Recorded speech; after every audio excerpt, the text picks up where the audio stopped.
Živjo! Na sporedu je drugi Kajak Kanu magazin in sedaj zares lahko rečemo, da je sezona v polnem razmaku. Nenazadnje imajo tekmovalci za sabo že prve vrhunce sezone in sedaj so z mislimi že pri novih ciljih. Najprej se bomo posvetili sprinterjem na mirnih vodah, ki so že končali s tekmovanjem v svetovnem pokalu. Zato smo prišli na most na Soči, kjer ima bazo glavnina slovenske reprezentance. Morda bo kdo rekel, da nismo imeli sreče, saj sta nas pričakala samo dva. A to sta najizkušenejši in najmlajši član. Ostale poiščemo drugje. Jernej Župančič-Regent ostaja naš najboljši tekmovalec na olimpijski 1000-metrski razdalji. Tretjo zimo zapored je preživel in treniral na mostu, ki razvija tudi svoj kajakaški center.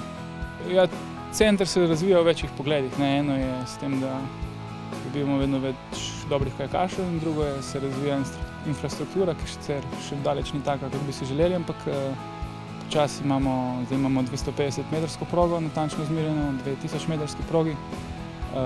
Osnovna šola Dušana Muniha na mostu na Soči nam nudi zelo dober fitness. Narava pa doda še vse ostalo, kar rabimo za miren in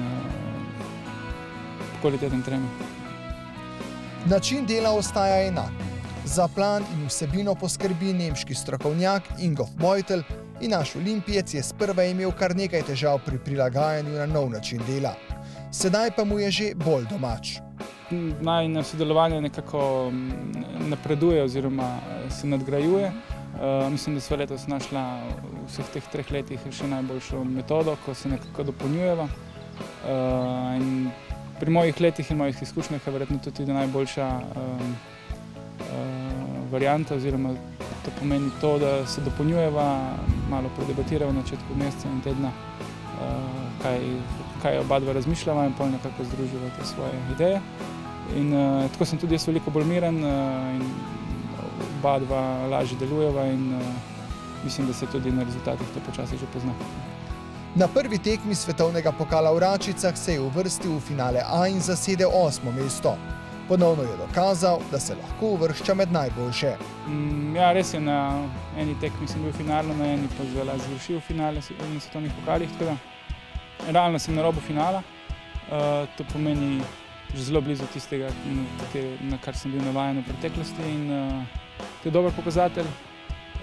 Dejstvo pa je, da je kar nekaj novih mladih kajakašev, ki ne priznavajo nobenih starih norm, in s tem se moram spopasti in imam pač še celo poletje do svetovnega prvenstva časa, da najdem še teh nekaj odgovorov na ta zadnja vprašanja, in upam, da bodo izkušnje na koncu sezone pomembnejše od mladosti. Jernej je na drugi tekmi zasedel 12. mesto. Tretjo pa je izpustil in se že osredotočil na junijsko, evropsko in avgustovsko svetovno prvenstvo. To je neka specifika našega športa, recimo, da izvira iz tega, da je to zelo vzdržljivosten šport in so ljudje zelo zaskrbljeni s tem, da bi spustili preveč treninga na račun tekem. Imamo pa tudi ogromno vrhunskih, mogoče celo tiste najbolj vrhunske, ki se pa že tako visoko, da vejo, da se lahko samo skozi tekme še napredujejo. Morda našemu mlademu dvojcu Kukulebanu res ustreza to, da več časa posvetite treningu in bolj izbirate tekme. Nekateri pa računajo na to, da skozi tekme rastejo in se tako približajo svetovnemu prvenstvu. Jaz sem tam nekje vmes, gotovo pa bi si želel čez poletje kakšno resno tekmo. Kar je dobrega v tem, je, da imamo letos državno prvenstvo že julija. Se je hkrati tudi nivo slovenskega kajaka tako zrastel, da tudi državno prvenstvo je ena odlična trening tekma za razliko od preteklih let. Tako da med evropskim in svetovnim prvenstvom imamo državno prvenstvo in potem pa tiste vsakodnevne tekme med nami 4 tu na mostu. Tekmovalcu z najdaljšim stažem je družbo na treningu ob našem obisku delal Rok Kuk, član dvojca, ki je letos potrdil svoj potencial. Dobršen del treninga opravi kar sam, saj je Lovro Leban zaradi študijskih obveznosti ta čas v Ljubljani. Jaz osebno pa tudi Lovro v enojcih opravlja 90% treninga. Zelo redke so tiste priložnosti, ko veslava skupaj. Sploh pozimi preko pripravljalnega obdobja je tega zelo malo, zdaj pred tekmami se usedeva v dvojca malo več. Sigurno je nenavadno, ko govorim z drugimi mojimi sotekmovalci po tekmah svetovnega pokala. Drugi veslajo dosti več. Taka je pač filozofija našega nemškega trenerja Ingolfa Beutla, ki pravi, da se rajš, če čoln deluje dobro, kar najin v preteklosti je, se rajš osredotoča na posamezno fizično pripravo in je mnenja, da če bo oba individualno dobro veslala, tako kot je treba, ko prideva skupaj, bo tudi dvojec deloval dobro. Če pa ta ne gre zadovoljivo, ker recimo ni šel med tekmami svetovnega pokala, pa kar dosti dvignemo število treningov v dvojcu, so recimo v 5 dneh v dvojcu se dela 4 dni, 4-krat. Tako da odvisno, kako nama gre. Brez skrbi. Tudi Lovro je izredno natančen pri izpolnjevanju vadbenih obveznosti, kot se za študenta strojništva tudi spodobi. Jutranji trening na Ljubljanici opravi v družbi Rac, ki čakajo, da sončni žarki najdejo prestolnico. Za te pol tedna, kar sem tukaj, mi je čisto v redu. Tukaj si dobim iz ljubljanskega kluba kakšnega, da gre z mano ali pa z Joštom recimo. Sem pa tja, kdaj naredimo kakšen trening, drugače pa, ne vem, tiste par treningov, kar naredim sam, mi je tudi ena taka sprostitev. Si dan kar MP3, pa pič in gor pa je. Sem pa tudi tega mnenja, da je dobro, da nekaj treningov naredimo skupaj, nekaj pa tudi po sebi. Zato, ker če ne se malo pride do tega, da je na skupnih treningih preveč tekmovanja in potem nekako te lahko zavede preveč včasih. Vračica sta na drugi tekmi svetovnega pokala zasedla 5. mesto in se po 8. v Poznanu še drugič uvrstila v finale in potrdila lanski uvrstitvi, ko sta tako zelo presenetila in se kar 2-krat uvrstila celo na stopničke. Ja, definitivno je bila to ena potrditev in tudi en kamen se je odvalil, vsaj meni, od srca po vseh težavah, ki smo jih imeli že v koncu prejšnje sezone pa na začetku letošnje. Mi dva, ko imajo težave, predvsem je v ospredju ena in to je ta, da vsak sedi na eni ritmici, v bistvu občutek malo, da čoln visi, vsak v eno stran in zdaj smo nekako to z nekimi bočniki, ki smo jih naredili, smo to uspeli dokaj dobro rešiti. Rok in Lovro sedaj skupaj in vsak zase trenirata za avgustovsko svetovno prvenstvo v meki kajaka na mirnih vodah v madžarskem Segedu. Še predtem pa bosta najprej izpustila evropsko prvenstvo in se nato raje udeležila prvenstva stare celine v konkurenci do 23 let.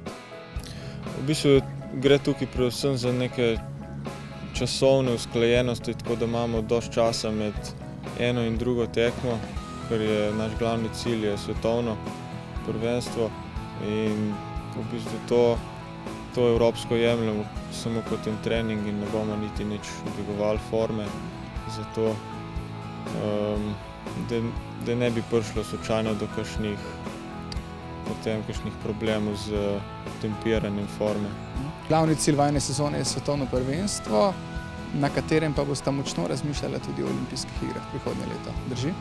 Ja, sigurno, to je glavni cilj sezone. Vsi tekmovalci grejo posegati na svetovno prvenstvo po tisto olimpijsko normo, ki je kar zahtevna. Pri nama bi mogla biti med 6 na svetu. V bistvu samo priti v finale ne bi bilo dosti.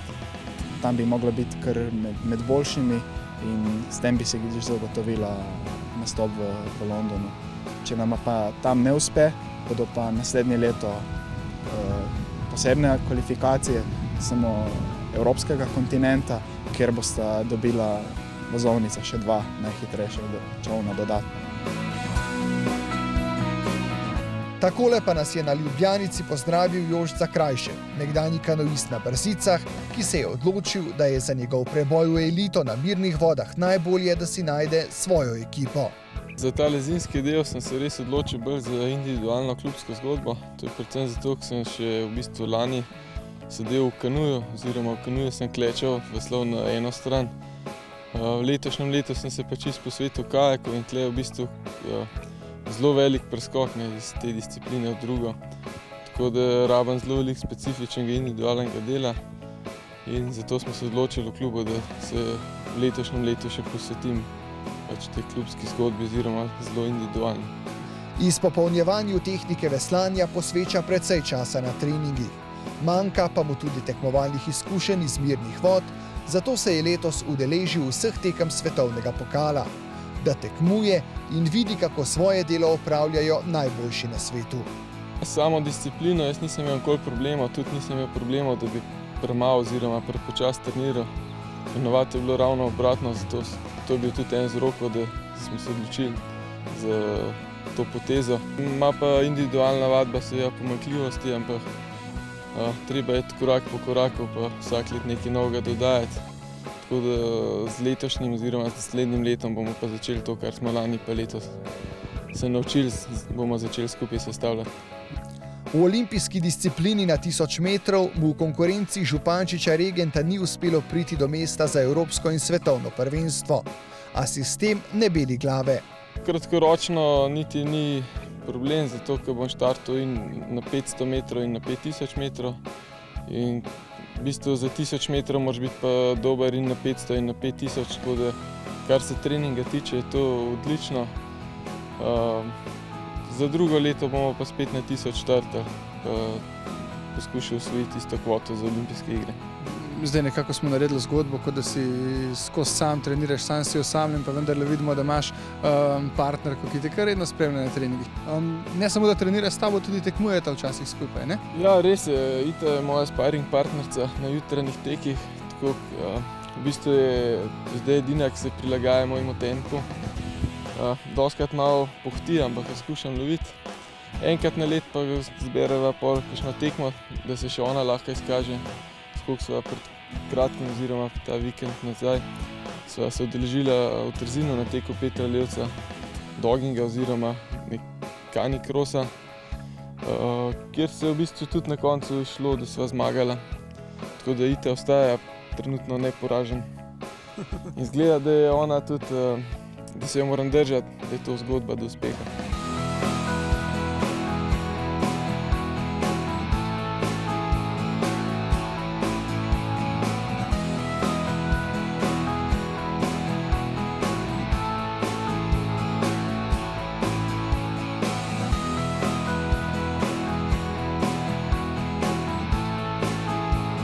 Za konec povejmo še, kdaj so na sporedu preostali vrhunci sezone za naše kajakaše na mirnih vodah. Svetovno prvenstvo na Madžarskem je najtežje pričakovani izziv. Naša reprezentanca pa bo že na Evropskem prvenstvu v Beogradu močnejša za Špelo Ponomarenko, ki je zaradi poškodbe izpustila svetovni pokal, in sprinterja Nejca Žnidarčiča, ki se bo šele ob preostanku sezone povsem posvetil mirnim vodam.